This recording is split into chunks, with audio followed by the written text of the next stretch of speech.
Mimpin itu ilmunya cuma satu. Kalau Anda mau itu sustain tetap setelah Anda pergi, itu tetap jalan. Itu ilmunya cuma satu. Mimpin itu harus ngasih contoh. Itu satu dulu. Ya. Jadi kan anak buah ini yang dipimpin ini juga lihat. Kalau mau ada perubahan, Anda bikin perbaikan segala macam, kalau dia yang Anda sebagai pemimpin yang membawa perubahan ini melihat, anak buah itu kan tahu ini sebenarnya untuk dia sendiri atau untuk orang lain. Iya, pasti tahu dalam hati walaupun nggak ngomong, iya kan? Nah, kalau ini sebenarnya itu untuk orang lain, ya, untuk niat yang katanya beliau itu apa? Ikhlas, ya, yang tulus lah niatnya itu untuk masyarakat, untuk orang lain. Saya pikir anak buah itu tetap mau jalanin walaupun dia sudah pergi, ya, gitu. Nah, seringkali kita bikin begini, begitu dipindah, ininya pupus, surut atau hilang. Karena yang di sininya sendiri itu juga melihat, nah ini dulu mau bikin begini kan untuk supaya dia dipromosi sendiri dan sebagainya. Nah itu, ya, ini saya cerita ya. Waktu 20 Oktober 2014, saya masih di kereta api. Setelah Pak Jokowi dilantik sebagai presiden, beliau maghrib itu manggil saya di istana. 20 Oktober 2014. Nunggu lama, beliau nerima tamu segala, terus diterima.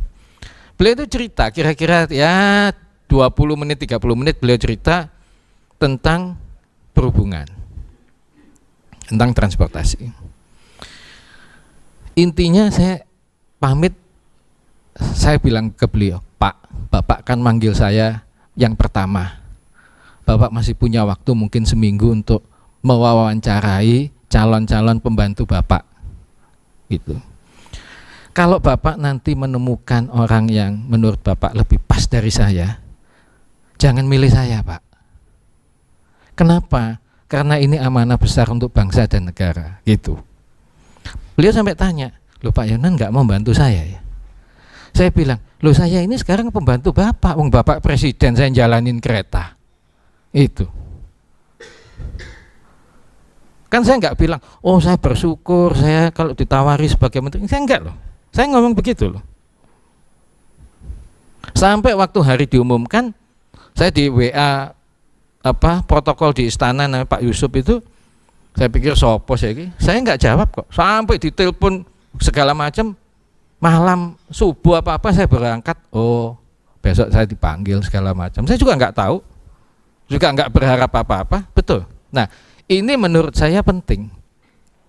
Kalau you mau meninggalkan legacy yang diteruskan oleh orang lain, itu orang lain ini yang Anda pimpin tuh dalam sanubarinya itu tahu bahwa yang dibangun ini bukan untuk kita, tapi untuk orang lain, ya, untuk masyarakat dan sebagainya. Itu. Kalau ibu bilang 9 tahun saya masih jalan, loh, anak-anak kereta api ini kalau pakai seragam jalan di luar stasiun, kalau lihat saya ngerokok itu buang pasti masih takut. Iya.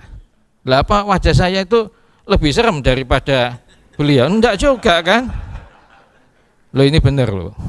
Iya kan? Kayak dulu waktu Pak Sugeng bilang penertiban, pokoknya employment harus bersih gitu. Loh saya itu kalau yang sensitif sekali kayak Tanah Abang saya hadapin loh. Saya juga di lapangan loh.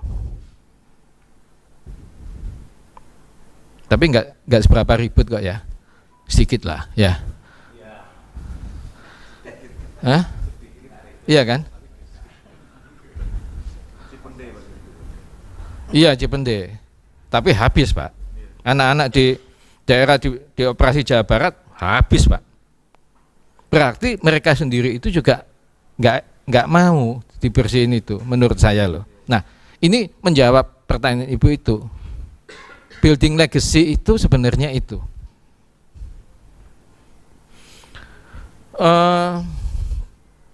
Ada satu, ibu kalau mau baca itu namanya siapa ya? Coba saya lihatkan ya, sebentar ya Bu. Nanti ibu tulis namanya ya.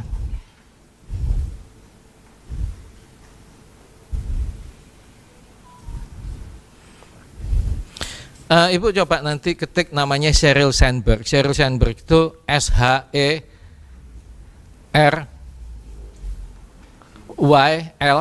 ya, YL. Sandberg itu SANBERG ya. Coba ketik namanya Sheryl Sandberg, nanti itu tahu itu siapa. Ini orang lahir tahun 68, berapa tahun, 1-2 tahun lalu pensiun, udah nggak mau kerja lagi. Dia ini CEO-nya Mark Zuckerberg ya, Facebook, CEO-nya Facebook.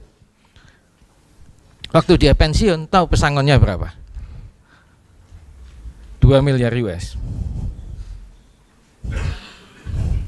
Banyak, tapi dia bantu Mark Zuckerberg bikin Facebook yang dipakai di seluruh dunia. Ya. Beliau nanti baca pandangan beliau soal memimpin itu bagaimana. Bagus sekali. Itu akan menjawab pertanyaan Ibu juga.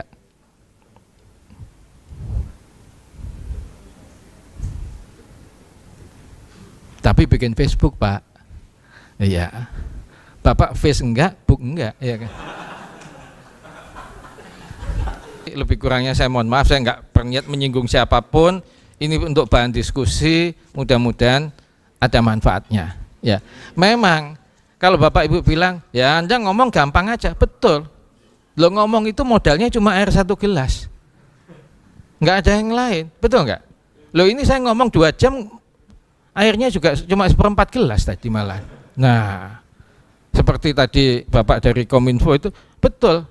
Kalau ngomong modalnya air 1 gelas, makanya jangan menghargai orang cuma bisa ngomong. You have to execute and make the real change for better. Itu.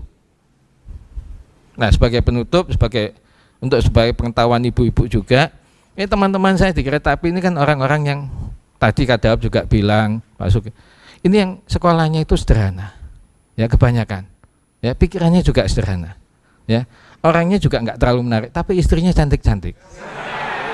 Loh, tahu kenapa?